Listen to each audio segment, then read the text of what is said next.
प्यारे बच्चों, मैं आपका teacher PD Yadav political science के लिए। बच्चों, आज हम सोल्व करेंगे प्री बोर्ड एग्जामिनेशन सेकंड 2021-22 के क्वेश्चन पेपर को। आप देख सकते हैं सब्जेक्ट पॉलिटिकल साइंस है, क्लास 12 है और मॉर्निंग शिफ्ट का यह क्वेश्चन पेपर है।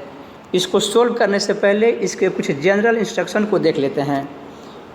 टाइमिंग 2 घंटे का है और मैक्सिमम मार्क्स 40 है। बच्चों, क्वेश्चन पेपर में ए, बी और सी 3 सेक्शन हैं। सेक्शन ए में 2 अंक वाले 8 प्रश्न हैं। इनका उत्तर आपको अधिकतम 50 शब्दों में देना है। सेक्शन बी में 3 प्रश्न है 4 अंक वाले। इनका उत्तर आपको अधिकतम 100 शब्दों में देना है। सेक्शन सी में 6 अंक वाले 2 प्रश्न हैं और इनका उत्तर आपको अधिकतम 170 शब्दों में देना है। तो आइए शुरू करते हैं सेक्शन ए और क्वेश्चन नंबर 1। पहला क्वेश्चन है, आसियान समुदाय के किन्हीं 2 प्रमुख स्तंभों का वर्णन कीजिए। आसियान समुदाय के प्रमुख स्तंभों का वर्णन इस प्रकार है। पहला है आसियान आर्थिक समुदाय। आसियान के आर्थिक समुदाय का उद्देश्य आसियान के लिए साझा बाजार और उत्पादन आधार तैयार करना है। तीव्र आर्थिक विकास भी आसियान की स्थापना का मुख्य उद्देश्य है। पॉइंट नंबर 2 है आसियान सुरक्षा समुदाय। आसियान के देश क्षेत्रीय विवादों को सैनिक टकराव तक अर्थात युद्ध तक नहीं ले जाते हैं, बल्कि बातचीत के द्वारा विवादों का समाधान कर लेते हैं। देशों की सुरक्षा और विदेश नीतियों में तालमेल बनाने के लिए 1994 में आसियान क्षेत्रीय मंच अर्थात आसियान रीजनल फोरम ARF की स्थापना की गई। थर्ड पॉइंट है आसियान सामाजिक सांस्कृतिक समुदाय। इस समुदाय का उद्देश्य है आसियान के देशों के बीच बातचीत व सहयोग को बढ़ाना, शिक्षा को आगे बढ़ाना और प्राथमिकता देना, मानव संसाधन विकास में निवेश और समाज कल्याण वाले कार्यों को बढ़ाना है। बच्चों, यह क्वेश्चन 2 मार्क्स का था। 2 मार्क्स के लिए आया तो सिर्फ आप तीनों पॉइंट के नाम लिख देंगे, लेकिन यदि यही प्रश्न 4 मार्क्स में आए तो यहाँ जितना पॉइंट लिखा हुआ है सभी को लिखकर विस्तार से लिखना, जैसे यहाँ लिखा हुआ है एज इट इज़। आप चाहें तो इसका स्क्रीनशॉट ले सकते हैं। डिस्क्रिप्शन बॉक्स में मैं इसका PDF का लिंक दे दिया हूँ, आप वहाँ से डाउनलोड भी कर सकते हैं। अब बात करते हैं क्वेश्चन नंबर 1 में ही एक क्वेश्चन अथवा वाला है। प्रश्न है, चीन ने एकांतवास को कब खत्म किया? इसके बाद हुए किन्हीं 2 बदलावों का वर्णन कीजिए। आंसर लिखेंगे इसका। चीन ने 1972 में अमेरिका से संबंध बनाकर अपने राजनीतिक और आर्थिक एकांतवास को समाप्त किया। चीन के एकांतवास के बाद 2 बदलाव निम्नलिखित हैं। बच्चों, मैंने यहाँ 4 बदलाव लिखे हैं। 4 मार्क्स में आए तो आप चारों बदलाव को लिख देना। यदि 2 मार्क्स में आए तो किन्हीं 2 को लिखना। फर्स्ट पॉइंट है 1973 में प्रधानमंत्री चाउ एन लाई ने कृषि, उद्योग, सेना और विज्ञान प्रौद्योगिकी के क्षेत्र में आधुनिकीकरण किया।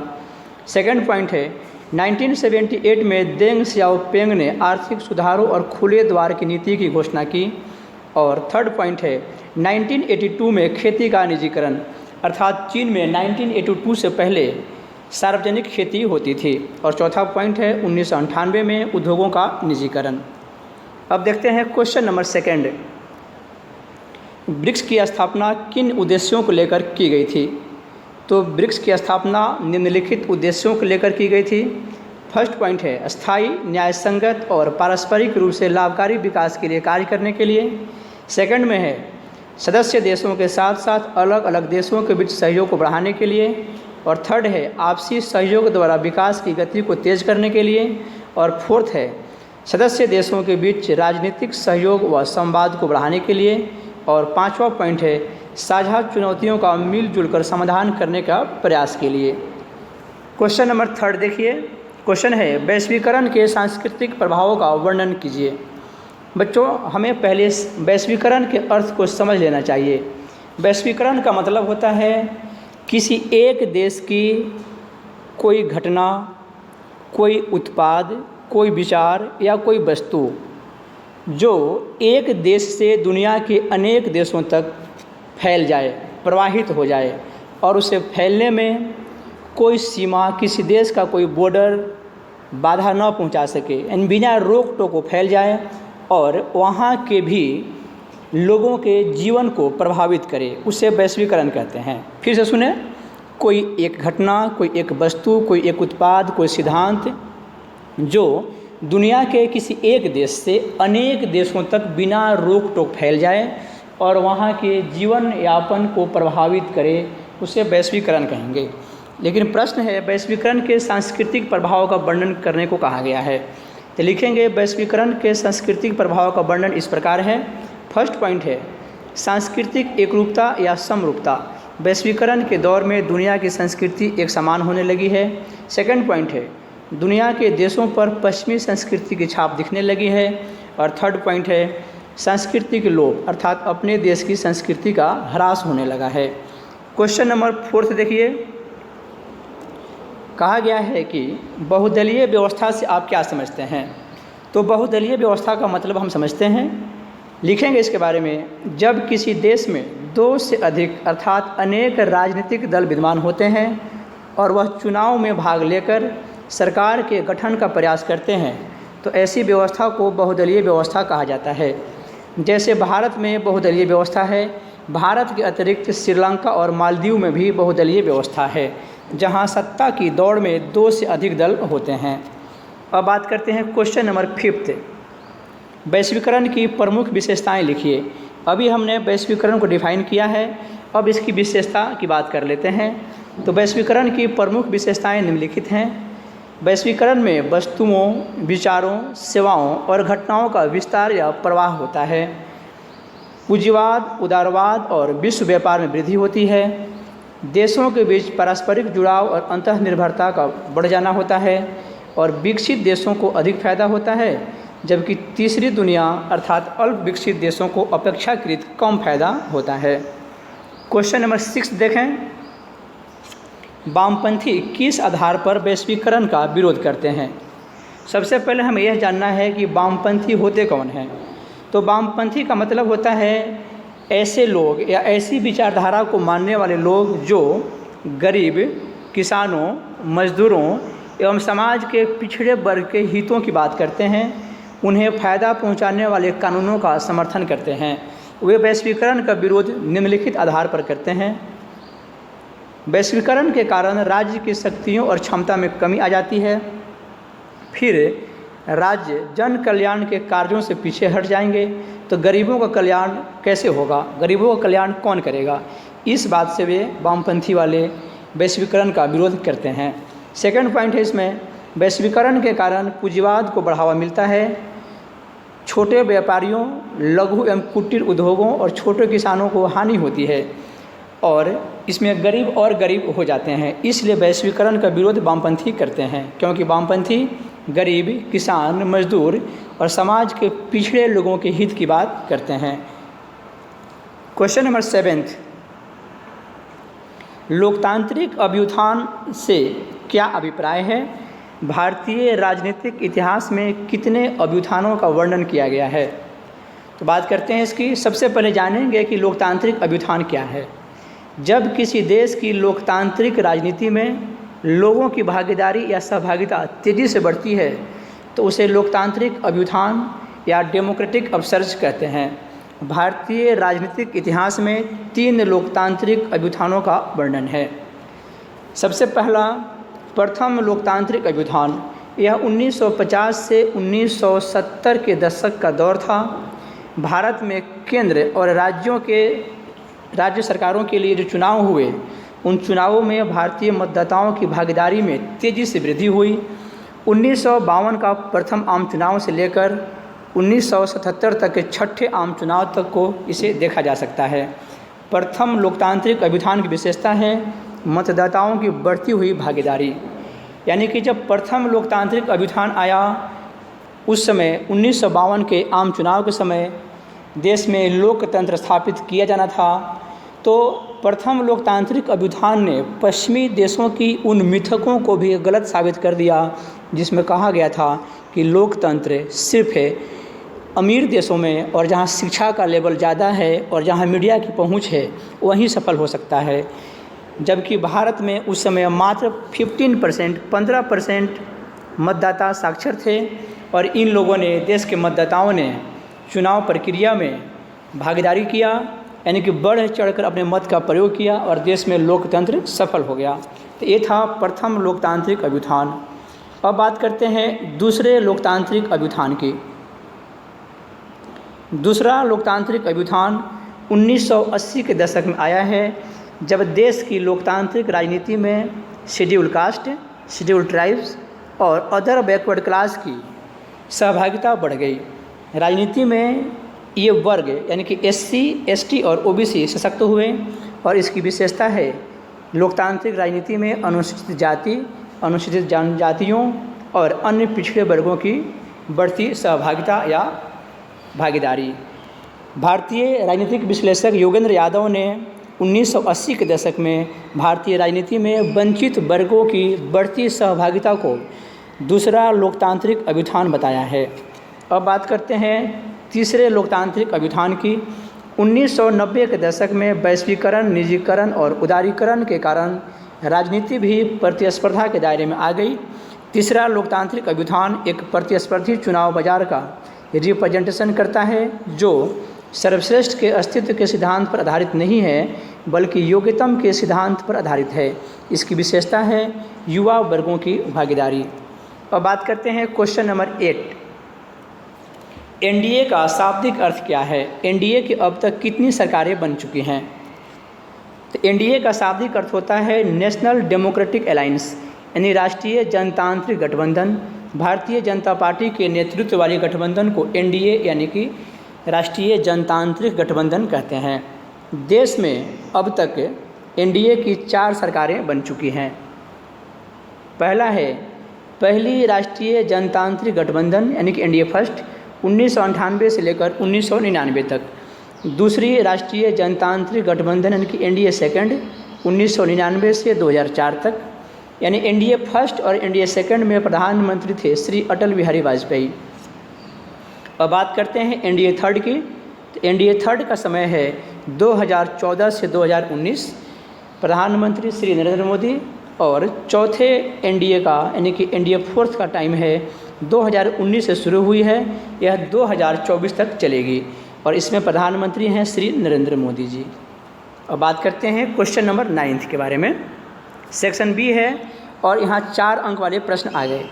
तो क्वेश्चन नंबर 9 है, भारत को किन आधारों पर 21वीं सदी की एक प्रमुख वैश्विक शक्ति माना जा सकता है? उल्लेख कीजिए। तो भारत को निम्नलिखित आधारों पर 21वीं सदी की प्रमुख वैश्विक शक्ति माना जा सकता है।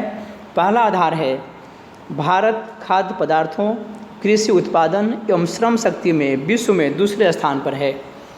सेकंड पॉइंट है भारत 2025 तक 5 ट्रिलियन अमेरिकी डॉलर की अर्थव्यवस्था को अपना लक्ष्य बनाया है। और थर्ड है सामरिक दृष्टि से भारत बड़ी सैन्य शक्ति एवं परमाणु शक्ति संपन्न देश है। विश्व व्यापार संगठन अर्थात WTO की रिपोर्ट के अनुसार 2016 में भारत विश्व का 19वां सबसे बड़ा निर्यातकर्ता देश बना है।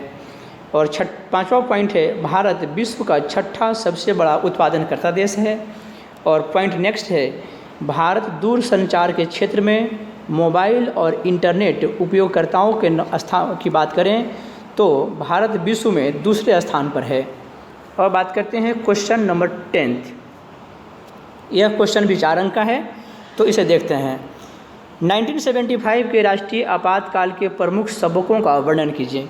प्यारे बच्चों, सबक का मतलब होता है सबक। सबक का मतलब है नसीहत, सीख या उपदेश या शिक्षा। तो 1975 के राष्ट्रीय आपातकाल के प्रमुख सबक निम्नलिखित हैं या इस प्रकार हैं। पहला पॉइंट है इसमें, भारत से लोकतंत्र को विदा कर पाना बहुत कठिन है। आपातकाल के दौरान भारत लोकतांत्रिक नहीं रह गया था, लेकिन ध्यान देने की बात यह है कि 18 महीने के आपातकाल के बाद भारत में फिर से लोकतंत्र लौट आया। आपातकाल से लोकतंत्र की ताकत और कमजोरियां उजागर हुई। यह बात उभर कर सामने आई कि भारत के विभिन्न राजनीतिक दल और नागरिक समूह लोकतंत्र पर विश्वास करते हैं। मतलब आपातकाल के ठीक बाद जब चुनाव हुआ था तो भारत के लोग, भारतीय नागरिक लोकतंत्र में विश्वास जताते हुए, लोकतंत्र में गहरी आस्था रखते हुए फिर से चुनाव में बढ़ चढ़कर हिस्सा लिया और भारत की विपक्षी पार्टियों ने भी इसे लोकतंत्र को सपोर्ट किया। यानी कि भारत से लोकतंत्र को गायब करना, हटाना बहुत मुश्किल है, नामुमकिन है। और पॉइंट नंबर 2 है, अब आंतरिक अशांति के नाम पर राष्ट्रीय आपातकाल की घोषणा नहीं हो सकती। संविधान के 44वें संशोधन 1978 के द्वारा संशोधन करके आंतरिक अशांति के स्थान पर सशस्त्र विद्रोह कर दिया गया है। यानी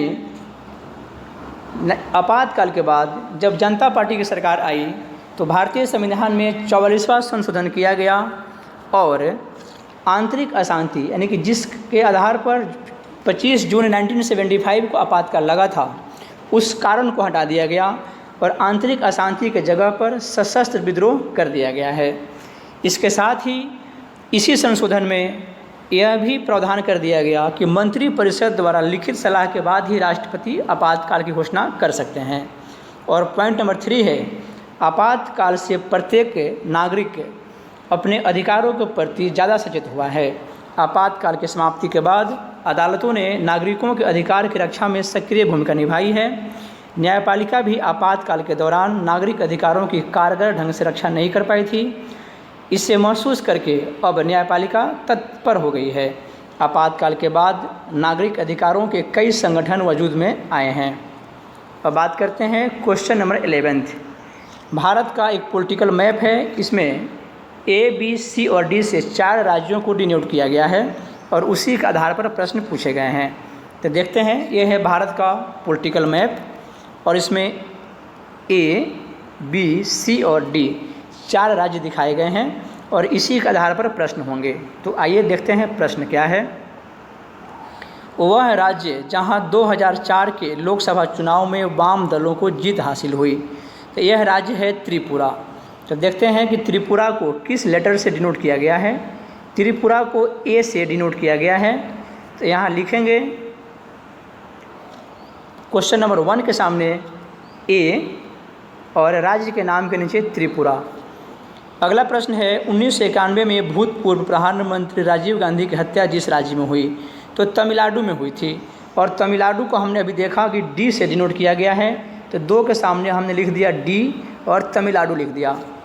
क्वेश्चन नंबर 3 देखें।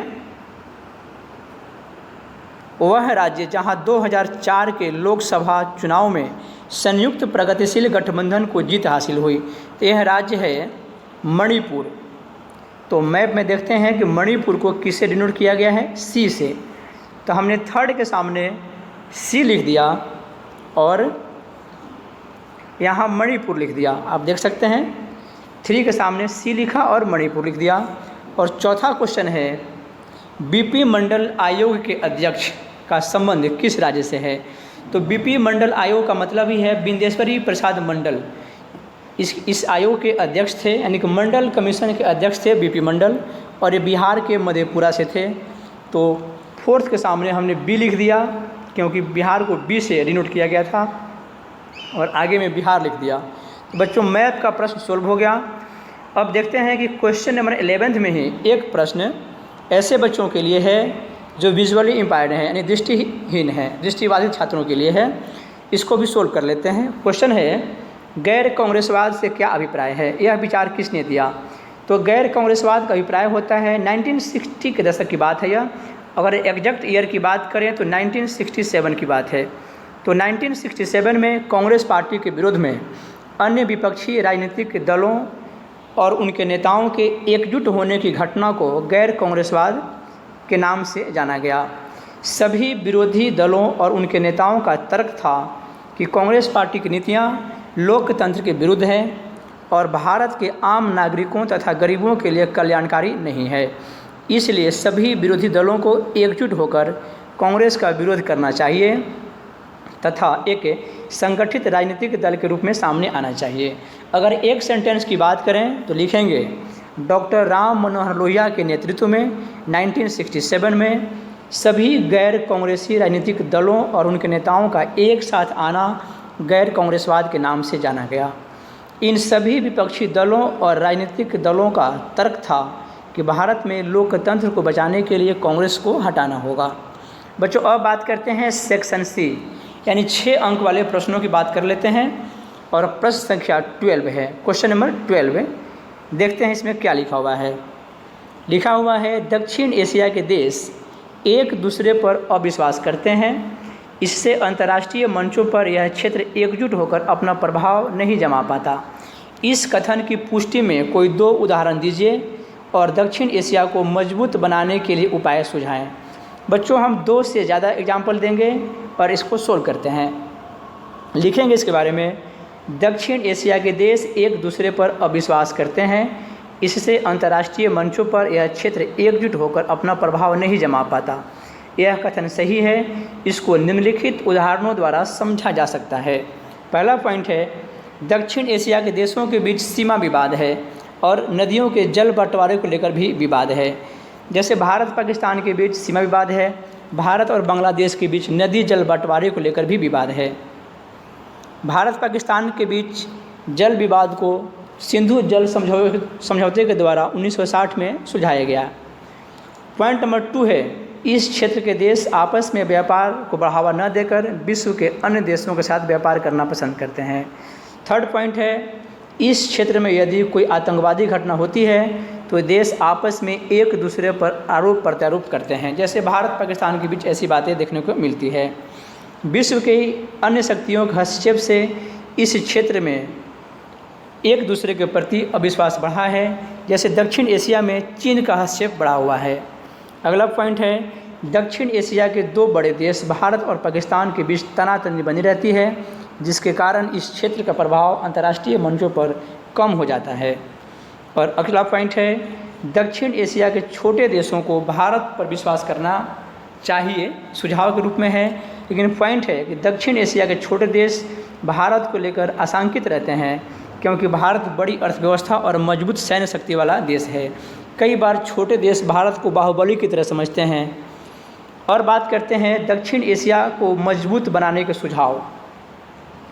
तो दक्षिण एशिया के देशों को बातचीत के माध्यम से अपने विवादों को सुलझाना चाहिए। जैसे भारत और पाकिस्तान ने सिंधु जल समझौता किया था, उसी तरह भारत और बांग्लादेश के बीच भी फरक्का जल समझौता हुआ, लेकिन उसके बावजूद भी नदी जल बंटवारे को लेकर विवाद बना हुआ है। हालांकि भारत और बांग्लादेश ने LBA यानी कि लैंड बाउंड्री एग्रीमेंट करके सीमा विवाद को सुलझाया हुआ है। तो इस तरह के बात और आगे बढ़ने चाहिए। पॉइंट नंबर 2 है, एक दूसरे पर विश्वास करना चाहिए और आपसी सहयोग बढ़ाना चाहिए। थर्ड पॉइंट है, आर्थिक विकास के लिए मुक्त व्यापार की नीति को बढ़ाना चाहिए। अगला है, साझी विकास योजनाओं, सामाजिक और सांस्कृतिक आदान प्रदान को बढ़ावा देना चाहिए। सीमा पार से आतंकवादी घटनाओं को समाप्त करना चाहिए ताकि क्षेत्र में शांति का वातावरण बने। इन सभी सुझावों पर अमल करके दक्षिण एशिया मजबूती से आगे बढ़ेगा, उन्नति करेगा और विश्व मंच पर अपना प्रभाव जमा सकेगा। अब बात करते हैं 12 नंबर क्वेश्चन में एक है अथवा वाला प्रश्न भी है और इसमें लिखा हुआ है 21वीं सदी में रूस को किन आधारों पर सत्ता का एक नया केंद्र माना जा सकता है। तो इसको सोल्व करते हैं। 1991 में सोवियत संघ के विघटन के बाद रूस सोवियत संघ का उत्तराधिकारी बना। सोवियत संघ के विघटन से पहले रूस सोवियत संघ का सबसे बड़ा भूभाग वाला क्षेत्र था। 21वीं शताब्दी में रूस को निम्नलिखित आधारों पर सत्ता के एक केंद्र के रूप में माना जा सकता है। पहला पॉइंट है, क्षेत्रफल की दृष्टि से विश्व का सबसे बड़ा देश और जनसंख्या की दृष्टि से विश्व का 7वां बड़ा देश रूस है। रूस के पास खनिज, प्राकृतिक संसाधन तथा गैसों के विशाल भंडार हैं। प्राकृतिक संसाधनों की वजह से रूस विश्व का एक शक्तिशाली देश है। अगला पॉइंट है, रूस संयुक्त राष्ट्र संघ की सुरक्षा परिषद का स्थायी सदस्य है। वह अंतर्राष्ट्रीय राजनीति में महत्वपूर्ण भूमिका अदा करता है। नेक्स्ट पॉइंट, रूस एक विकसित देश है तथा वर्तमान में इसका सकल घरेलू उत्पाद यानी कि GDP विश्व में 11वें स्थान पर है। नेक्स्ट पॉइंट है, रूस एक परमाणु शक्ति संपन्न देश है। इसके पास हथियारों का विशाल भंडार है। यह हथियारों का एक निर्यातक देश भी है। और पॉइंट नंबर 6 है, रूस का कुछ हिस्सा एशिया में है और इसका कुछ हिस्सा यूरोप में है, इसलिए रूस को यूरेशिया कहते हैं। यह एशिया और यूरोप में एक महत्वपूर्ण देश यानी कि दोनों महाद्वीपों में एक महत्वपूर्ण देश के रूप में अपनी पहचान बनाए हुए है। तो इन्हीं आधारों के बेस पे इन्हीं बातों को लेकर हम कह सकते हैं कि सत्ता का एक नया केंद्र रूस है। क्वेश्चन नंबर 13 देखिए, 2014 के बाद भारतीय राजनीति में कौन से बड़े बदलाव आए हैं, व्याख्या कीजिए। तो 2014 के बाद भारतीय राजनीति में बहुत सारे बदलाव आए हैं, उनकी व्याख्या इस प्रकार है। तो देखते हैं इसे। एक दल को स्पष्ट बहुमत। 16वीं लोकसभा चुनाव 2014 में भारतीय जनता पार्टी को स्पष्ट बहुमत मिला है। 1984 के बाद अर्थात 30 वर्षों के बाद किसी एक पार्टी को लोकसभा चुनाव में स्पष्ट बहुमत प्राप्त हुआ है। भारतीय जनता पार्टी 2014 के आम चुनाव में 282 सीटों पर सफलता प्राप्त की और 17वीं लोकसभा चुनाव 2019 में इस पार्टी को फिर से स्पष्ट बहुमत मिला और इसने 303 सीटों पर सफलता प्राप्त की।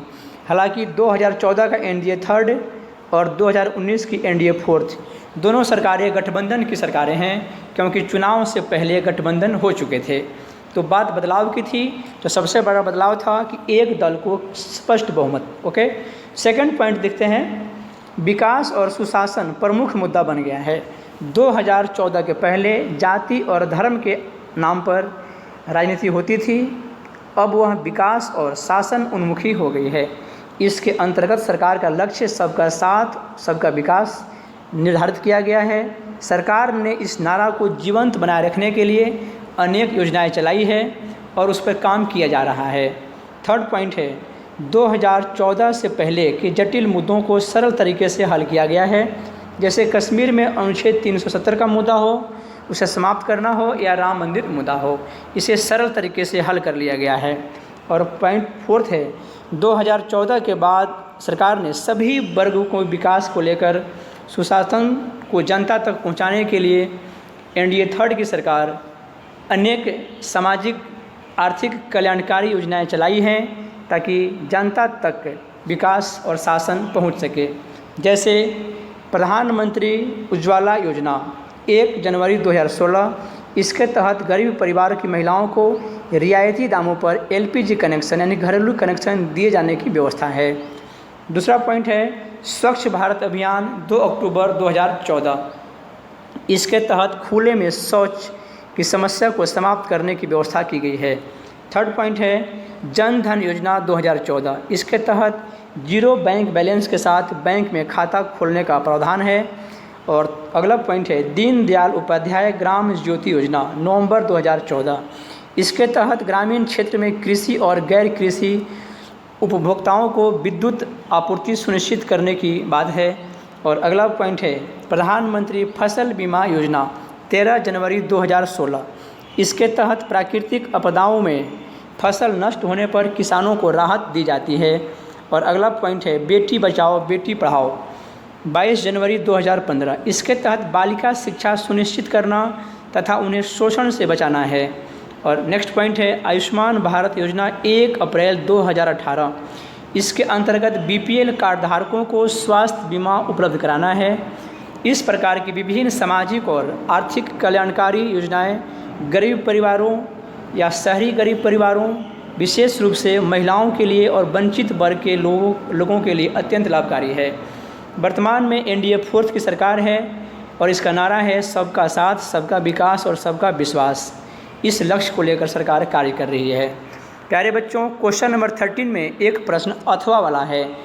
यह प्रश्न है लोकनायक जयप्रकाश नारायण अपने कौन से 3 प्रमुख योगदानों के लिए जाने जाते हैं, वर्णन कीजिए।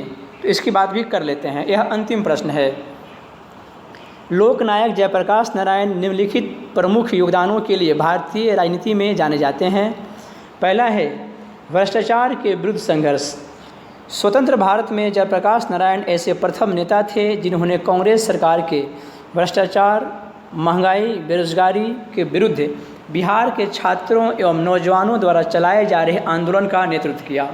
उन्होंने इस आंदोलन को अहिंसक बनाए रखा और इसे देशव्यापी बना दिया। कुल मिलाकर यह आंदोलन एक तरह से केंद्र सरकार इंदिरा गांधी की सरकार के खिलाफ बन गया। अगला पॉइंट है सामुदायिक समाजवाद का सिद्धांत। जयप्रकाश नारायण का सामुदायिक समाजवाद का सिद्धांत समुदाय, क्षेत्र तथा राष्ट्रीय स्तर पर एक यथार्थ संघ का उदाहरण प्रस्तुत करते हुए भारत को समुदायों के एक समाज के रूप में दिखाने का प्रयास किया। और थर्ड पॉइंट है संपूर्ण क्रांति के प्रवर्तक। लोकनायक जयप्रकाश नारायण ने संपूर्ण क्रांति का आह्वान इंदिरा गांधी की सत्ता को उखाड़ फेंकने के लिए किया था। वे समाज के सभी क्षेत्रों में बदलाव चाहते थे, राजनीतिक, आर्थिक, सामाजिक, सांस्कृतिक, बौद्धिक, शैक्षिक और आध्यात्मिक क्रांति। इन सातों क्रांतियों को मिलाकर संपूर्ण क्रांति का नाम दिया गया। और जयप्रकाश नारायण का नारा था संपूर्ण क्रांति अब नारा है, भावी इतिहास हमारा है। इसे हमारा कर लें, संपूर्ण क्रांति अब नारा है, भावी इतिहास हमारा है। और अगला पॉइंट है सामाजिक समानता के पथ प्रदर्शक। पटना के ऐतिहासिक गांधी मैदान में जयप्रकाश नारायण ने संपूर्ण क्रांति का आह्वान किया था। मैदान में उपस्थित लाखों लोगों ने जयप्रकाश नारायण से प्रभावित होकर जात पात, तिलक, दहेज और भेदभाव छोड़ने का संकल्प लिया था।